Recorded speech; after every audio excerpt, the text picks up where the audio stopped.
Même si cette vidéo s'adresse essentiellement aux gens qui hésitent ou qui ont l'ambition de se lancer dans le streaming, ces questions peuvent très bien se poser après s'être lancé et vous apprendre à éviter les erreurs que j'ai faites ces dernières années. Avant de commencer, je tenais juste à préciser que si vous n'êtes pas familier avec cette chaîne et que vous voulez voir plus de contenu de ce genre, n'hésitez pas à vous abonner. J'essaie d'aider au maximum les streamers et les gens qui souhaitent se lancer dans le streaming. Allez, sans plus attendre, 5 questions à se poser avant de devenir streamer.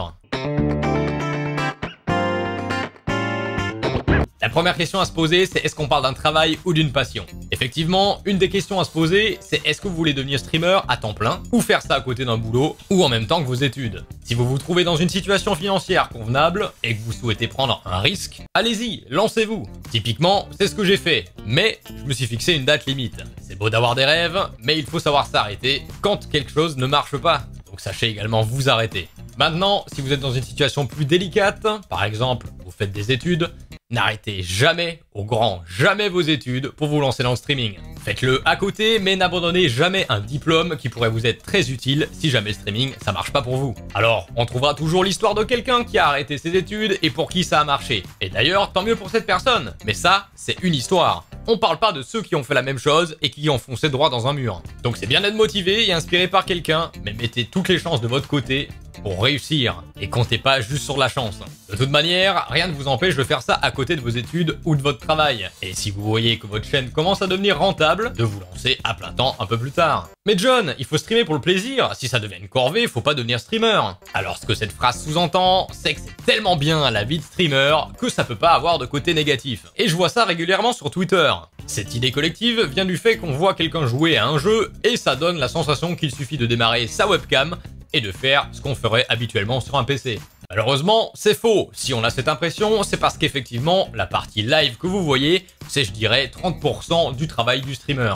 Le reste, c'est de la préparation, de la remise en question et une recherche constante de comment améliorer son contenu et proposer quelque chose de qualité. Alors évidemment, si on le fait juste pour le plaisir de temps en temps, c'est ce qu'on appelle une passion. Et un vrai boulot aura toujours des côtés négatifs inévitables. Donc les gens sur Twitter qui pensent encore qu'il suffit de s'amuser pour réussir dans le streaming, je suis désolé pour le spoiler, mais pour gagner de l'argent sans effort, je vous invite à jouer au loto. La probabilité de gagner sera plus grande que de réussir dans un milieu sans se bouger le cul un minimum. Bon, maintenant que vous avez décidé si ça va devenir votre métier ou une passion, il est temps de se poser la deuxième question. Quel type de streamer êtes-vous? Est-ce que vous êtes du genre à animer et faire le show? Est-ce que vous êtes plutôt du genre pro player et vous voulez montrer votre skill? Est-ce que vous voulez jouer à un seul jeu? Ou un type de jeu en particulier? Ou est-ce que vous voulez plutôt varier les jeux autant que possible? Tout ça, c'est des questions à se poser pour déterminer quel type de streamer vous êtes. Et en fonction de ça, vous pouvez d'ores et déjà savoir à quel point ça va être compliqué pour vous. Si vous êtes l'animateur, il va falloir se donner à fond pour proposer un live divertissant, qui ne se base pas vraiment sur votre niveau de jeu. Si vous êtes plutôt le pro player, je mets pro player entre guillemets, parce que j'englobe à la fois les vrais joueurs professionnels, mais aussi les gens qui sont très bons à un jeu, mais qui ne font pas partie du milieu de l'e-sport. Donc, si vous êtes le pro player, vous aurez plus tendance à être focus sur votre gameplay. Et c'est aussi ce que vont chercher les gens qui viennent vous voir. Maintenant, on va pas se mentir, que vous soyez l'animateur ou le pro player, ça sera plus simple de développer une audience, surtout au début, en jouant à un seul jeu. Ou vous pouvez également proposer un concept unique jamais vu auparavant. Donc à part si vous êtes le nouveau Dr Disrespect, sachez que ça risque d'être compliqué pour vous au début si vous souhaitez toucher à tout. Troisième question, combien de temps dédié à cette activité?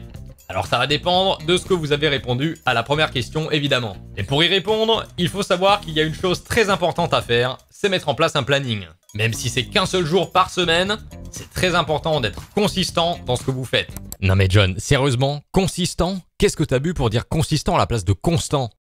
Vous pouvez très bien faire des live bonus quand vous avez du temps ou l'envie, mais essayez de trouver un moment dans la semaine où vous pouvez streamer à coup sûr. Ensuite, rien ne vous empêche également d'annuler un live, parce que vous avez un empêchement. Si vous vous lancez à plein temps, vous allez certainement essayer de remplir votre emploi du temps le plus possible. Le réflexe qu'on a, c'est de se dire que plus on est en live, plus on a de chances d'être découvert. Mais c'est pas forcément vrai. La première chose à savoir, c'est qu'il n'y a pas de recherche par mots-clés sur Twitch. Donc là où sur YouTube, il vous faudrait 3 mots pour trouver quelque chose de spécifique et tomber sur la ou les bonnes personnes, sur Twitch, vous pouvez uniquement chercher un jeu ou une personne. Ah oui, il y a les tags aussi, que personne n'utilise, et qui d'ailleurs sont des tags créés par Twitch, donc vous pouvez pas mettre un tag perso. Pour vous donner une idée, Fortnite est catégorisé sous le tag jeu de tir. Je vous laisse imaginer combien de jeux de tir il existe. Donc autant vous dire que pour vous trouver sur Twitch, c'est mission impossible. C'est pour ça que je vous disais au point précédent que streamer plusieurs jeux, c'est très compliqué. Alors que si vous faites le même jeu régulièrement et que vous essayez des tranches horaires où il n'y a pas trop de monde, vous avez plus de chances que quelqu'un tombe sur vous. Et si vous proposez à ce quelqu'un du contenu qui lui plaît et que vous avez un emploi du temps, cette personne se dira peut-être: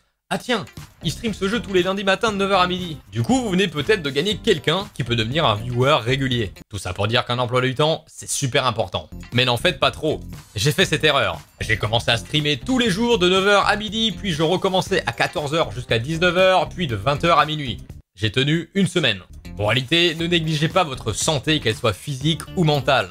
Pour conclure sur ce point, disons que si vous voulez vraiment devenir streamer, il me semble plus judicieux d'être constant et de proposer du contenu de qualité moins régulièrement, ce qui fait que ça va vous demander plus de travail hors stream que de proposer énormément de contenu sans arrêt mais qui n'est pas très qualitatif. Quatrième question, est-ce que j'ai le moral qu'il faut? Alors, cette question peut paraître bizarre parce qu'au début, quand on veut se lancer, en général, on est chaud patate.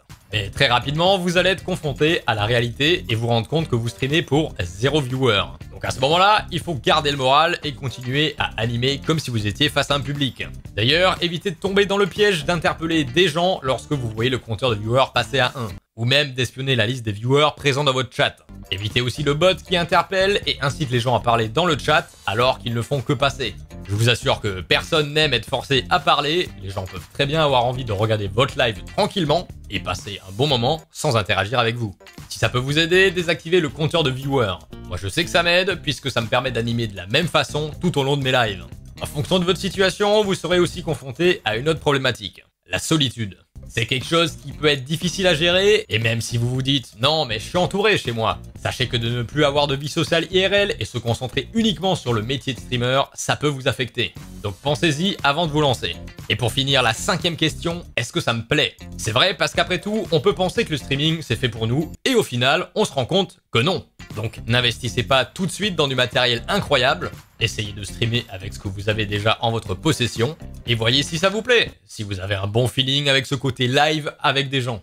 Et ça rejoint un peu le premier point aussi. N'allez pas tout quitter pour devenir streamer à plein temps pour vous rendre compte un mois plus tard que ça vous plaît pas. Donc faites quelques essais, même si le live est pas parfait, même si tout semble dégueulasse visuellement parce que vous n'avez pas su paramétrer correctement votre logiciel, c'est pas grave. C'est pas ce qui importe à ce moment précis, le plus important c'est vous et ce que vous ressentez. Voilà, j'espère que cette vidéo vous aidera à prendre un peu de recul et vous aidera à prendre les bonnes décisions.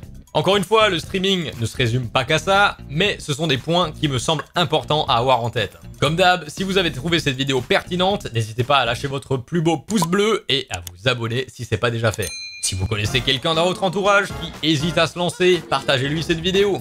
Et si vous avez des questions sur le streaming, quelles qu'elles soient, n'hésitez pas à rejoindre le Discord, le lien est dans la description. D'ici là, posez-vous les bonnes questions, lancez-vous, et je vous dis à la prochaine. Ciao!